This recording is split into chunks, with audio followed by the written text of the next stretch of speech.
एक बार फिर वक्फ बोर्ड की संपत्तियों को लेकर बहस ने जन्म ले लिया है। जो जिस ओहदे पर है उस पर नाजायज फायदा उठा रहा है और बंदरबांट हो रहा है।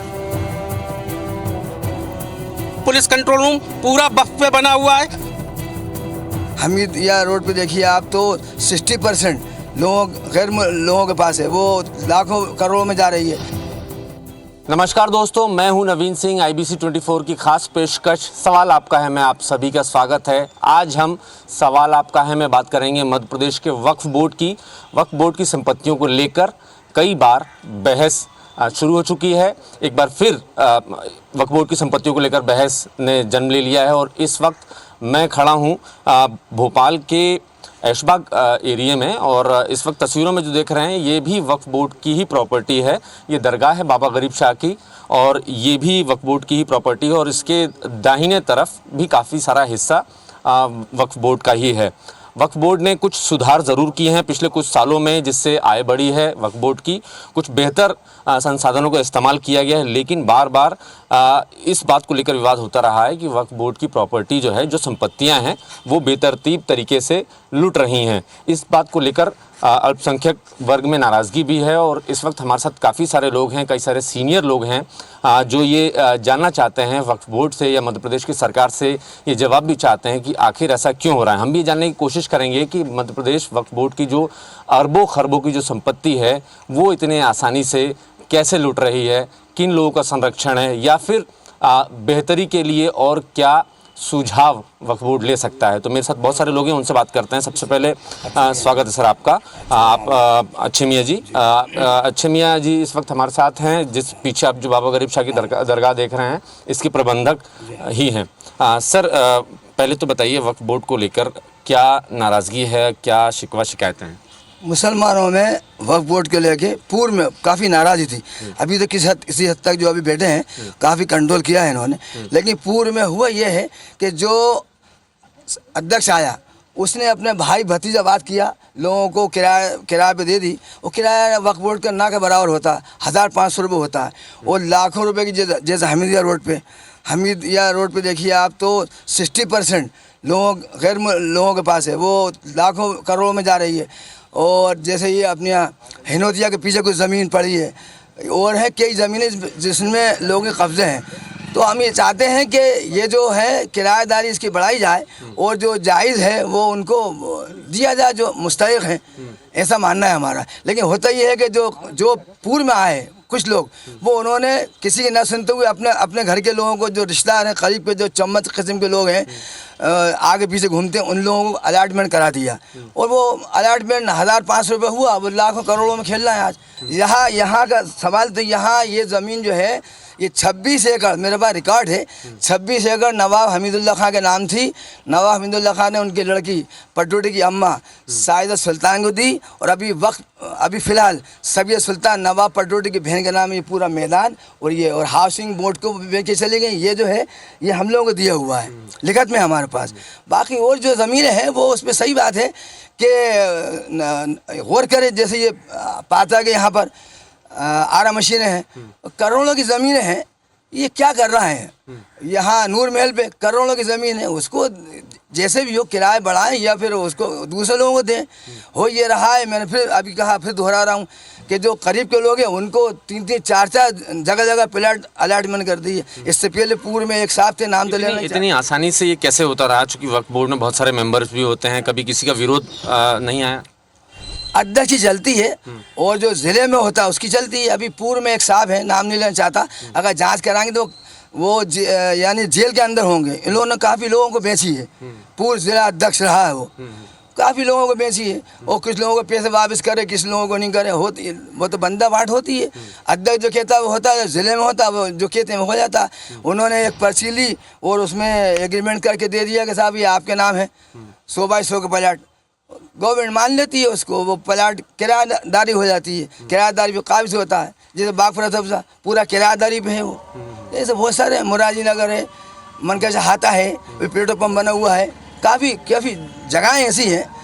ये आपका सेठी नगर है, वहाँ पर वो BL शुक्ला जी हैं, उनके पास कम से कम 4 एकड़ ज़मीन है। ये आप कछुआ बैंड के पीछे जाएंगे आप, ज़मीन काफ़ी पड़ी हुई है। भैया आप ये बताइए, अच्छे मियाँ की बात से आप कितना इत्तेफाक रखते हैं? क्या ये जो बंदरबाट हुई है वक्फ की संपत्तियों की, साहब ये बात तो सच है कि अपन भी देखते हुए आ रहे हैं कि पूर्व में जितनी भी सरकार लोग बाग आए वक्फ बोर्ड के, उन्होंने अक्सर यही हुआ है कि हमने खुद अपनी आंखों से देखता है कि बंदरबाट चल रहा है कि उन्होंने देख लिया है कि भाई अपने लोग हैं उनको कर दिया, बाकी जो बेचारे जिनको यतीम गरीब है जिनको मिलना चाहिए उनको मिला ही नहीं। बोर्ड के मेंबर्स को लेकर भी विवाद है। कितना इत्तेफाक रखते हैं अच्छे मियाँ की बात से? वक्फ बोर्ड का ये पूरा दरगाह का संचालन करते हैं। ये कह रहे हैं कि बंदरबाट हुई, अध्यक्षों ने अपने अपने लोगों को, अपने अपने पट्टों को ज़मीनें कौड़ियों के भाव दे दी। बिस्मिल्लाहिर्रहमानिर्रहीम। सबसे पहले तो मैं ये कहता हूँ कि वक्फ है क्या, और मुस्लिम समाज जो हमारा मध्य प्रदेश आपके चैनल के माध्यम से मैं चाहता हूँ कि उन लोगों की भी समझ में ये बात आनी चाहिए। अल्लाह के रसूल हज़रत मोहम्मद सल्लल्लाहु अलैहि वसल्लम के दौर का एक कुआं था जो यहूदी के कब्ज़े में था, और वहाँ से सिर्फ वही पूरे इलाके में मीठा कुआं था जहाँ से पानी सारे समाज सारे लोग भरते थे।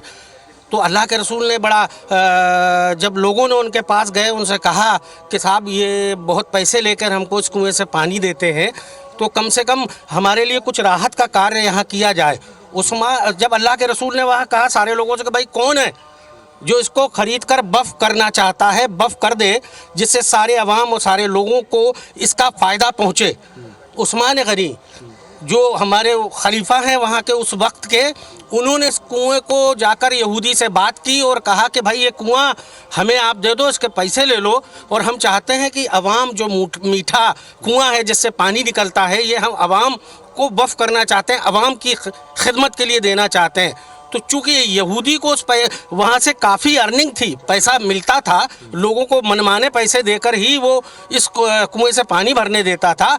बड़ी मुश्किल में वो आधा कुआं देने को तैयार हुआ। आधे कुएं के पैसे देकर आपने उस आधे कुएं को वफ़ कर दिया। ये वफ़ का पहला कुआं है जो मुस्लिम समाज के लोगों को, उस हिसाब से मैं आपको बता रहा हूँ कि वफ़ यहाँ से शुरू हुआ। कि वफ़ का मतलब ही यही था कि उस दौर में भी जब वफ़ किया गया तो मुस्लिम, चाहे वो कोई भी समाज के लोग हों, उसका फ़ायदा उस कुएं से उन लोगों ने उठाया। तब से ये सिलसिला चला आ रहा है। जो गरीब हैं, मिस्कीन हैं, ये बेसहारा लोग हैं, उनके लिए हमारे मुस्लिम समाज के जितने भी लोग हैं, जो बड़े बड़े लोग थे, राजे थे, महाराजे थे, नवाब थे और ये थे, इन लोगों ने अपनी ज़मीनें जायदादें, चाहे वो मदरसे के लिए किए हों, मस्जिदों के लिए किए हों या कब्रस्तानों के लिए किया हों, ये उन्होंने उसको वफ़ करते चले गए। लोग छोड़ते चले गए, इसलिए छोड़ते चले गए कि ये शिक्षा में, स्वास्थ्य में और लोग गरीब बच्चियों की शादियों में, इसमें उसमें पूरा खर्च हो और इससे कम से कम कौम और फलाह और बहबूदी के काम में ये आ सके। आप ये मानते हैं क्या कि मध्य प्रदेश में वाकई ऐसा हो रहा है कि ज़मीनें लुट रही हैं वक्फ की? देखिए, मैं कहता हूँ कि 114 कब्रस्तानों की ज़मीन यहाँ वफ़ है। भोपाल की बात कर रहे हैं, भोपाल में तो आप यहाँ देख लिए 10 से 12 मुश्किल से कब्रस्तानें बची हैं। सारी की सारी कहाँ चली गई, कौन खा गया, ये भी एक जांच का विषय है। कम से कम इस पर भी जांच होना चाहिए कि भाई वो कौन लोग हैं जिन्होंने कब्रस्तानों पर कब्जा करके रखा हुआ है। गरीबों की आहें इनको लगेंगी, गरीबों की प्रॉपर्टी है, गरीबों को इसका फ़ायदा मिलना चाहिए। आप इस पर कब्जा करके बैठे हैं तो कम से कम इस पर भी तो नज़र जानी चाहिए। मैं तो कहता हूँ कि शासन, जो मध्य प्रदेश शासन है, मैं खोल के कहता हूँ आपके चैनल के माध्यम से कि आपका ये control room, police control room पूरा वक्फ पे बना हुआ है। शासन ने ज़्यादा से ज़्यादा ज़मीनें इसकी कब्जा की हुई हैं। जहाँ तक शासकीय भूमि की बात है, वहाँ पर उन्होंने इस पर खसरे पे भी लिख दिया है कि ये सरकारी ज़मीन है। ऐसी बहुत सारी ज़मीनें हैं जहाँ पर इनका विवाद, बिल्कुल ये विवाद चल भी रहा है। सर आप बताइए कि कितना इत्तेफाक रखते हैं? बहुत सारे लोग ये कह रहे हैं कि वक्फ बोर्ड की जो संपत्तियाँ हैं वो गलत तरीके से अपने अपने लोगों को दे दी गई, कौड़ियों के भाव दी गए, जबकि करोड़ों अरबों रुपए की कीमतें इस समय भोपाल में चल रही हैं। मध्य प्रदेश के अलग अलग हिस्सों की खबरें हैं ये। जी सर, ये बात सच है, इसमें कोई दो राह नहीं है। होता और मनमाना रहा है, जो जिस ओहदे पर है उस पर नाजायज फायदा उठा रहा है और बंदरबाट हो रहा है। मनमाने ढंग से उनको दिया जा रहा है, जिसको चाह दे रहे, जिसको नहीं चाह नहीं दे रहे। इंसाफ का तकाजा तो ये था कि हर एक को इससे फायदा हो और ज़्यादा से ज़्यादा गरीब तबके को, यतीमों को, बेवाओं को इससे फायदा पहुंचे। वफ़ का मतलब है कि हमने सारी चीज प्रॉपर्टी इसको दे दी और हमें इससे वास्ता नहीं है। तो वास्ता नहीं है तो इस तरह ख्याल तो रखना चाहिए कि इंसाफ से बढ़ रही नहीं बढ़ रही। जो जहाँ बैठे हैं जिस ओहदे पर, वो मनमाना करते रहते हैं, कोई बोलने वाला होता नहीं है। इसलिए ये आपके चैनल के माध्यम से यही बात पहुँचाई जा रही है कि इंसाफ का तकाजा है कि इंसाफ करा जाए और अगर कोई गलती करता है तो चाहे राजा हो चाहे रंक, उसको बिल्कुल यकसा हो नजर, कानून की नज़र में सब बराबर। देखिए बिल्कुल बड़ी बात सामने निकल कर आ रही है कि ज़मीनों की वाकई बंदरबाट हुई है। बड़ी नाराज़गी है अल्पसंख्यक वर्ग में और ये उम्मीद कर रहे हैं कि शायद इंसाफ होगा। जो ज़मीनें गरीबों के हक में उनको मिलनी चाहिए थी, उनके नसीब की जो कब्रिस्तान होने चाहिए थे वो लुट रहे हैं। 114 भोपाल में कब्रिस्तान थे, वो सिमट के अब 10-12 हो गए, ये बड़ा एक दावा किया जा रहा है। देखिए, इसमें हमारे जो बड़े भाइयों ने बोला, इनकी राय से हम इत्तेफाक रखते हैं, मगर इसका जिम्मेदार कौन? इसका जिम्मेदार कौन? इसके जिम्मेदार हम लोग खुद ही हैं। वक्त में जो भी चेयरमैन गए हैं पिछले 75-80 सालों में, उन्होंने जैसे हमारे बड़े भाई ने बोला कि अपने अपने समाज का अपने लोगों को फ़ायदा कराया। या आज कंट्रोल रूम वहाँ बना है, तो कंट्रोल रूम बनवाने वाले कौन? मुस्लिम समाज ही है ना। और वक्त का जो भी चेयरमैन बना है मुस्लिम बना है, तो वो जानकारी तो उनने दी। और आज मुझे ऐसा लगता है जब से अभी 5 से 7 साल हुए, आज वक्फ की ज़मीनों को आज़ाद कराया गया है। अभी चंद दिन पहले ही आपके चैनल के माध्यम से आपको मालूम होगा, हमारे पारस जैन साहब इंदौर में, उज्जैन में काफ़ी बड़ी महाकाल के आसपास भी वक्फ की बहुत सारी संपत्ति थी, उसको आज़ाद कराया। और अभी 4 महीना पहले हमारे वक्फ के सीए साहब जाफरी साहब हैं, अभी हज करने गए हैं, उनको पता चला, वहाँ संज्ञान में आया कुछ असामाजिक तत्वों का वहाँ पर कब्जा था, तो उस ज़मीन को भी हज़ारों एकड़ ज़मीन, करोड़ों ज़मीन उनने आज़ाद कराई वहाँ पर। और पिछले कार्यकाल में जैसे जो भी वक्फ का बना, क्या रहा कि लगातार 65-70 सालों से कांग्रेस की सरकार रही प्रदेश में, और जो भी अल्पसंख्यक मंत्री बना वो वक्फ का इदारा देखा उसने, तो मंत्रियों की ही चली है।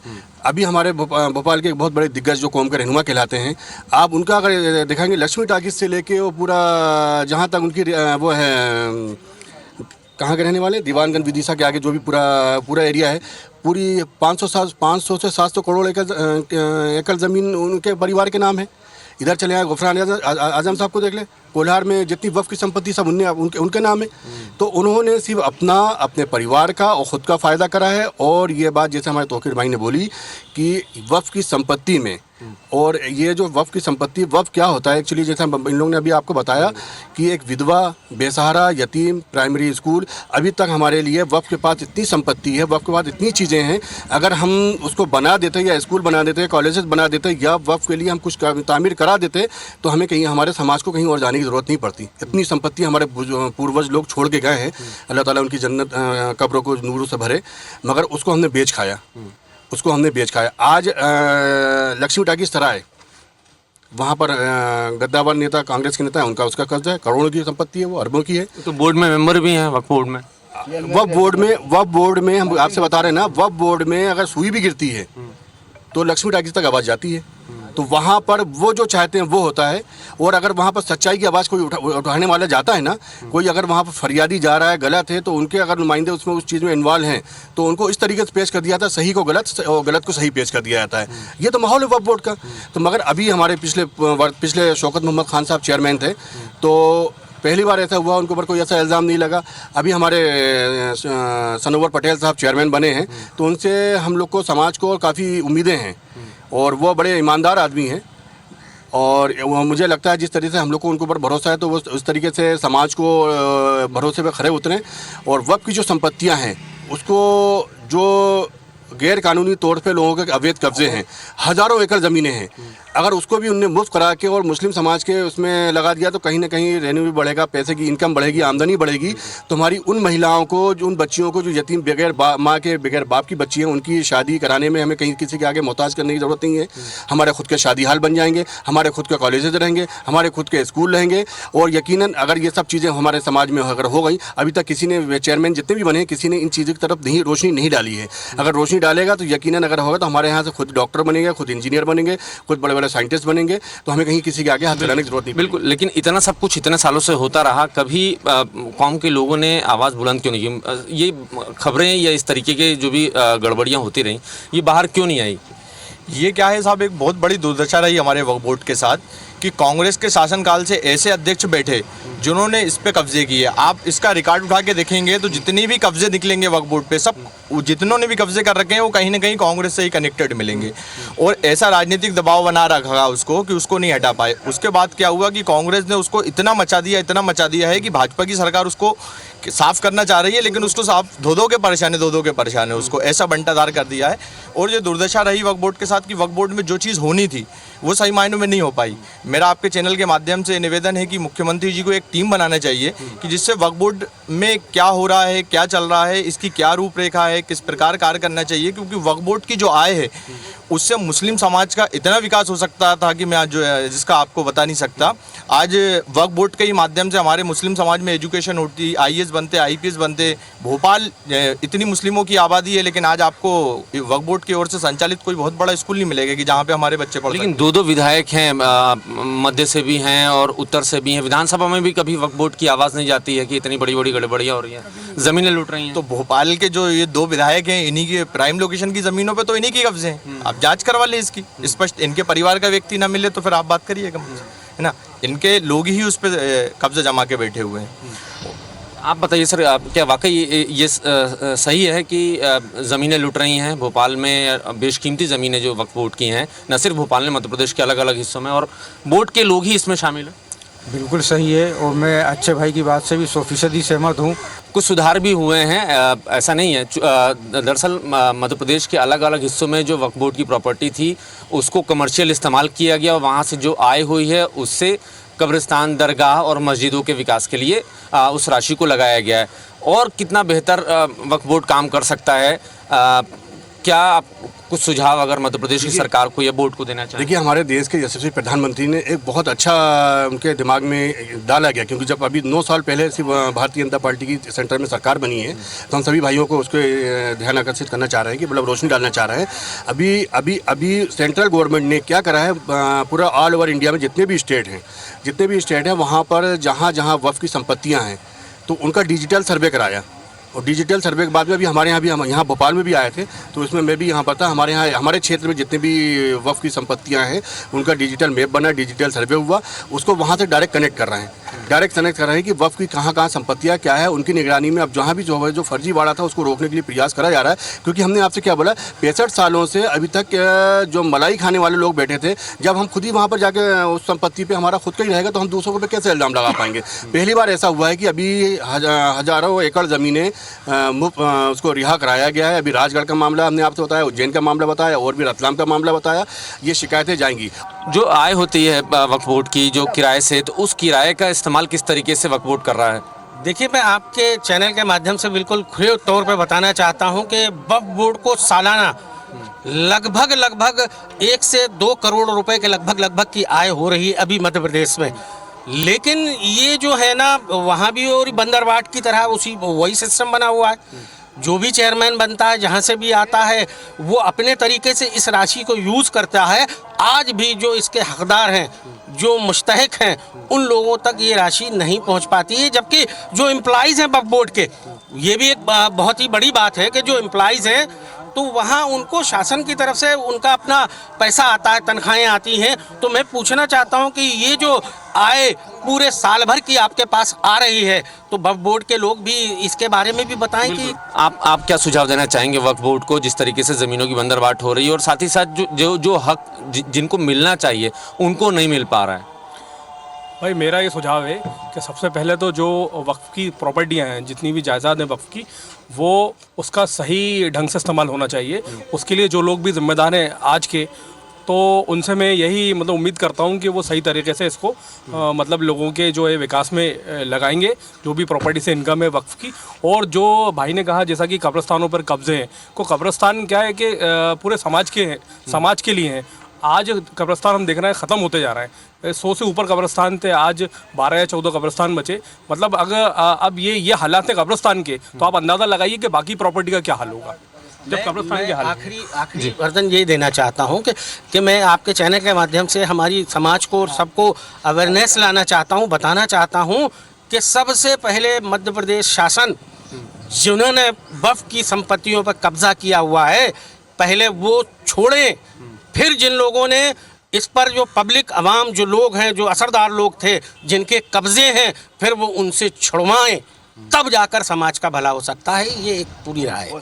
जाहिर है वक्फ बोर्ड को लेकर गंभीर आरोप लगे हैं। ज़मीनों की बंदरबाट हुई है बेतरतीब तरीके से। पहले जो लोग भी वक्फ बोर्ड में रहे हैं उन्होंने अपने लोगों को ज़मीनें नियमों को दरकिनार करते हुए दी है और अब ये उम्मीद कर रहे हैं अल्पसंख्यक वर्ग के लोग कि शायद इंसाफ होगा और जो हकदार हैं उनको वो हक मिलेगा। जिस नेक नीयत के साथ जिन लोगों ने ज़मीनें दान की थी कौम की बेहतरी के लिए, तो कम से कम अब मध्य प्रदेश की सरकार या मध्य प्रदेश वक्फ बोर्ड कुछ बेहतर काम करेगा ताकि वो आगे के लिए नज़ीर बने। कैमरामैन विनीत के साथ नवीन सिंह, IBC 24 भोपाल।